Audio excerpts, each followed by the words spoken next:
बिस्मिल्लाहिर्रहमानिर्रहीम। अस्सलामुअलैकुम रहमतुल्लाहि वबरकातुहू। आज मैं फिर से आपके लिए एक नई और ख़ौफनाक कहानी लेकर आई हूँ। इससे पहले नए आने वाले फ्रेंड से रिक्वेस्ट है कि वो मेरे चैनल मरियम कहानी हब को सब्सक्राइब करें और बेल नोटिफिकेशन को ऑन कर दें ताकि हमारी तमाम अपडेट्स आप तक पहुँचती रहें। एक गाँव में रानी नाम की लड़की रहती थी। एक दिन उस लड़की के माँ बाप ने उसे अकेला रास्ते पर छोड़कर कहीं चले गए। उसी वक्त एक आदमी ने लड़की को सुनसान रास्ते में देखा और उसे अपने पास ले आया और बोला, ओ लड़की, तुम ये सुनसान रास्ते पर क्या कर रही हो और तुम्हारा घर कहाँ है? फिर उस लड़की ने कहा, मुझे आज रात के लिए यहाँ रहने के लिए जगह चाहिए। उस आदमी ने कहा, चलो ठीक है, लेकिन ये रास्ता 2 किलोमीटर दूर है। दोनों उस रास्ते पर चल दिए। थोड़ी देर बाद होटल आ गया। उस होटल का नाम था जिन्नात होटल। होटल को देखते ही पहले तो उस लड़की ने कहा, मैं अकेली यहाँ पर कैसे रह सकती हूँ? फिर उस आदमी ने कहा, तुम्हें कोई और दूसरी जगह दिखा देता, लेकिन रात काफ़ी हो चुकी है, इसलिए अभी यहीं पर रुक जाओ। जब वो अंदर गई तो वहाँ रिसेप्शन पर एक औरत मिली। रिसेप्शन पर बैठी उस औरत ने उस लड़की को कुछ दिया और कहा, इसे खा लो। तभी एक बूढ़ा आदमी आया। उसने कहा कि ये मत खाओ, वो तुम्हारे पीछे आएगा। उस लड़की ने उस बूढ़े की बात ना मानते हुए वो जो कुछ भी था उसे खा लिया। उसके बाद उस लड़की ने कहा, मुझे मेरे रूम की चाबी दे दो। उस औरत ने उसे चाबी दे दी। रानी ने चाबी ली और अपने रूम में चली गई। उसने अपने रूम का दरवाज़ा खोला और अंदर चली गई। जैसे ही रानी अपने कमरे में जाकर लाइट ऑन करती है तो उसने अपने हाथ पर कुछ लिखा हुआ देखा। हाथ पर लिखा था, वेलकम टू जिन्नात होटल।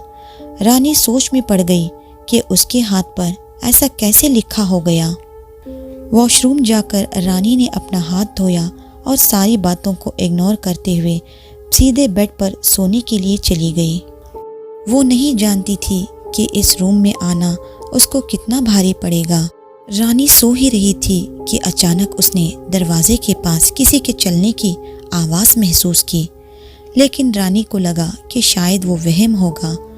वो दोबारा सोने लगी। फिर वही दोबारा चलने की आवाज़ आई।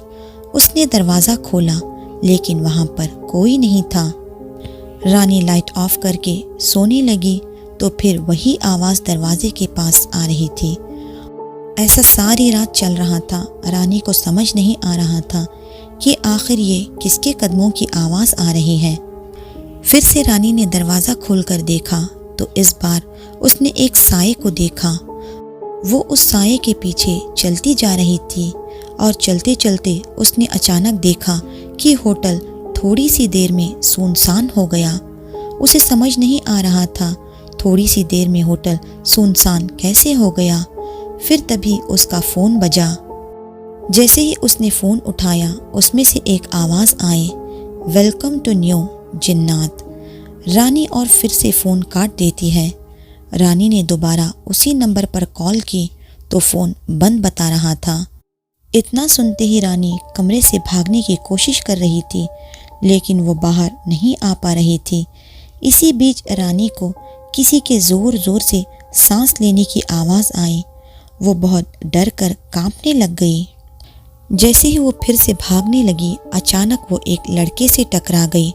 उसका रंग गोरा सा था। देखने में वो काफ़ी स्मार्ट था। उसका नाम समीर था। रानी की नज़र जैसे ही समीर पर पड़ी तो वो उसे देखते ही रह गई और उसके दिमाग से वो सारी बातें भूल सी गई और समीर भी रानी को देखते ही रह गया। समीर थोड़ा मजाकिया टाइप का था। वो रानी को देखते ही समझ गया कि रानी थोड़ी डरी हुई सी है, इसलिए वो इधर उधर की बातें करने लगा। जहाँ रानी को डर लग रहा था वही रानी अब बेखौफ होकर समीर के साथ हंसने मस्ती करने लगी। और तभी अचानक रानी के रूम की डोरबेल बजी। रानी ने जैसे ही दरवाज़ा खोला तो देखा वहाँ कोई नहीं है सिवाय एक साये के। उसे साया दिखाई दिया। उसने समीर से कहा कि वहाँ कोई साया है। समीर ने कहा कि वहाँ कोई साया नहीं है। फिर रानी ने जैसे ही पलट के समीर से कहा कि वाकई वहाँ कोई साया है, तो ये क्या? समीर एकदम से वहाँ से गायब था। फिर रानी को अचानक शक सा हुआ कि कहीं समीर ही वो साया तो नहीं है।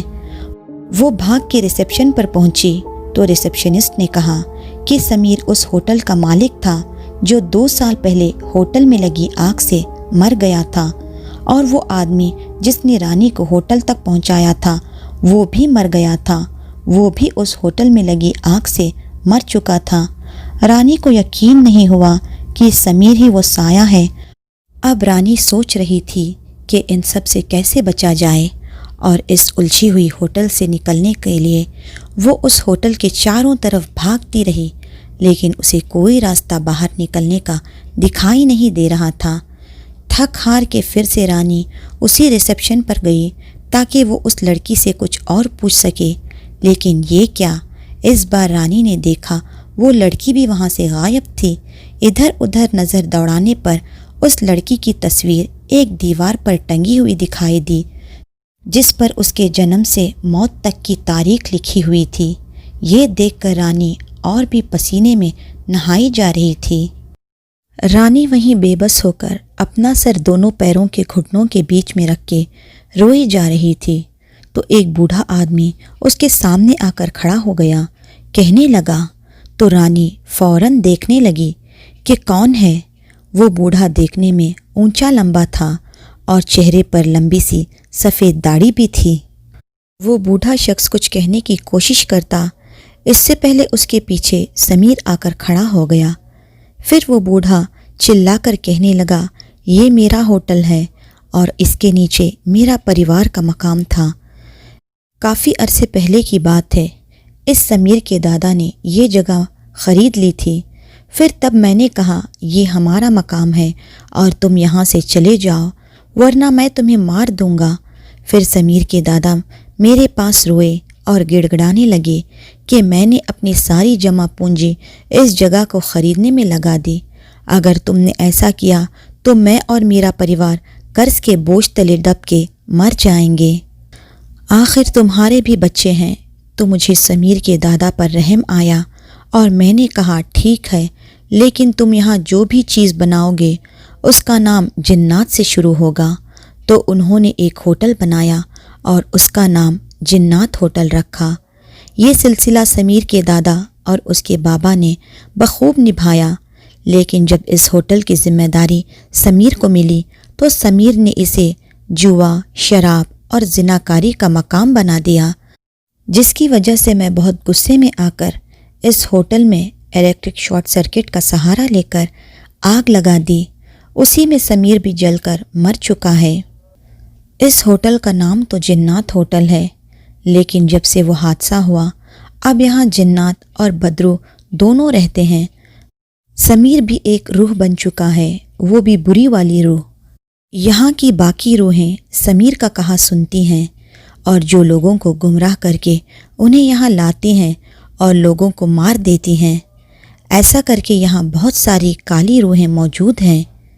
इतना सुनते ही समीर की रूह कहने लगी, इस बूढ़े जिन की बात मत सुनना, मेरे साथ आओ, मैं तुम्हें वाकई जन्नत में ले जाऊंगा, जिससे तुम्हें सुकून मिलेगा।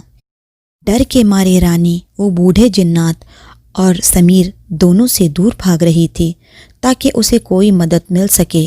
लेकिन अफसोस, जब तक वो जिन रानी को बचाता तब तक समीर के साथ और 100 रूहों ने मिलकर एक ताकत बना ली और छत पर लटकते हुआ झूमर रानी के ऊपर गिरा दिया।